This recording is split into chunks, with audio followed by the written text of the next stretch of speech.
Practically, I think churches work well when men take leadership, but when women know that they can trust their men.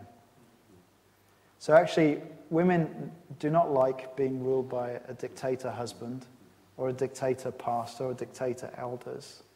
But when they know that their husband is loving them as Christ loved the church and is sacrificially serving them, then women, well, what's to lose there? All she has to do is submit. He's got to love her sacrificially and to the point of death. In my experience, that makes for a happy marriage and a happy church. Obviously, I'm saying some very controversial things right now. Okay, any other questions? Yeah? You mentioned the sort of controversy with the new NIV. Yeah.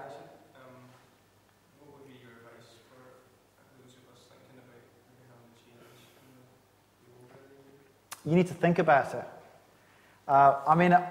There's actually a subgroup at Charlotte considering it, and there's been a paper that's been written that's coming before the elders for discussion.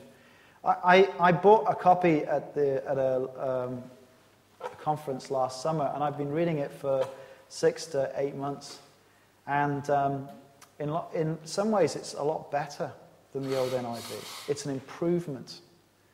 They've done a number of things to improve it, and it's very readable.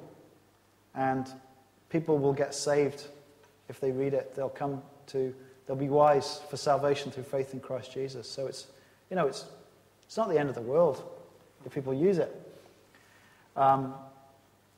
Ideally, you should learn Greek and read it in the original. Most of us can't do that, so we have to use a translation. So every translation's got problems.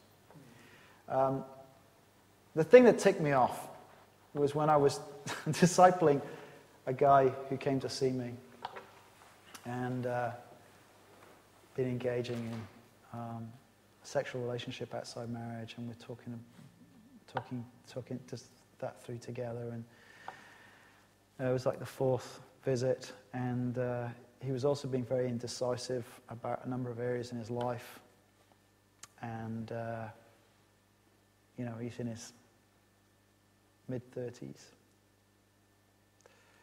And so I thought, okay, I know the verse for him, 1 Corinthians 16. And I happened to have my new NIV, and I was expecting to read, be men of courage, be men of courage. It wasn't there. Be courageous. And so actually, how are we going to disciple men to be men if we've obliterated the gender thing?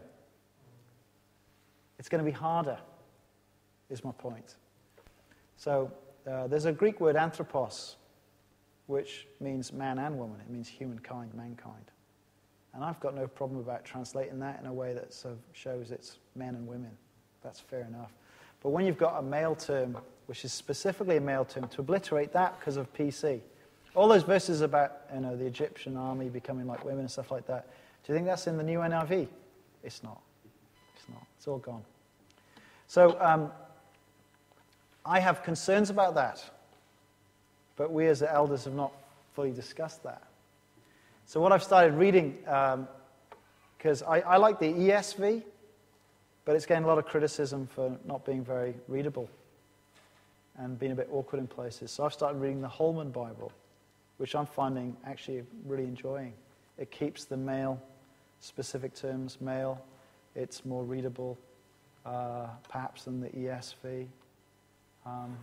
So think about it. But I wonder if we use the new NIV, I'm wondering how we're going to disciple men. Any other burning questions? Let's have a time of prayer, shall we?